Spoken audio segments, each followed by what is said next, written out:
jamani.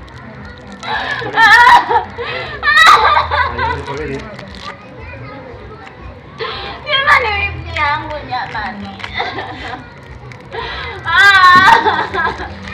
Shoga yangu jamani.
Umeona kwenye ndoa.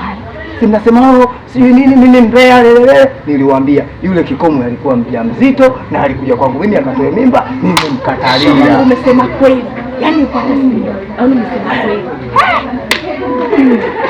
Unajua nini? Huyu tatizo lake muda mwingine anaongea kweli, ila muda mwingine anazidisha. Ila kwenye hili mwenzangu, tumekuwa nini? Umeona? Mimi ninajibenenda. Hapa nilipo kitu kinaniuma. Basi huyu alivyo kama machozi kama bomba. Mimi nikawa najiuliza, nalia naingia na toka. Najiuliza. Niko si maskini yangu ninajimaliza mimi chozi mwa ulikuwa walipwa. Masoko ni huko. Sikilizeni. Twendeni sio kafisi vibaya. Lakini ngoja kwanza. Kabla sijaanza kulia. Haya msiba vipi zangu? Hauna tahera. Wewe umetoa. Nalo nini? Kwanza wanaanzaga ndugu zake, jamani sisi tunatoka zake. Wana ndugu gani wewe mtabaki tabii. Au ukashachukua kaenda ku masuala ndiye. Twendeni.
Sikilizaneni kidogo.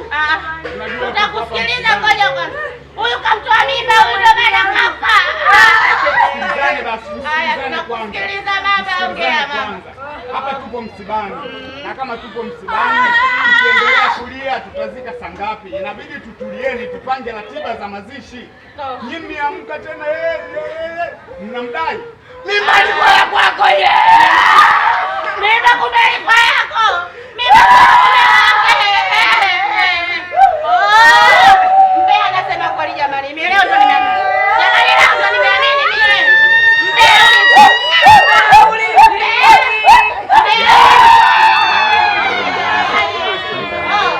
Mbe akasema kweli jamani. Masikini wewe. Masikini jamani. Kila hapa leo anaona aibu leo. Kila hapa.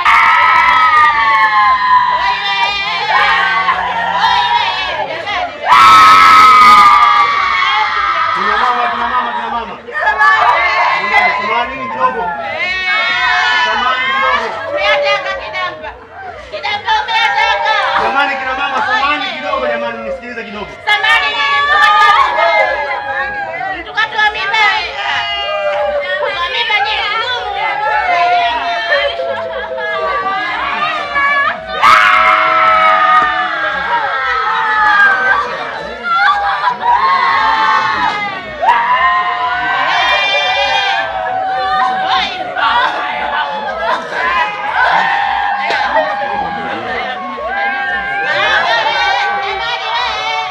Jamani, tunawaomba jamani. Tusikilizane basi. Hata wewe unasema tusikilizane wakati michango hapo hamna. Chukua nje mambo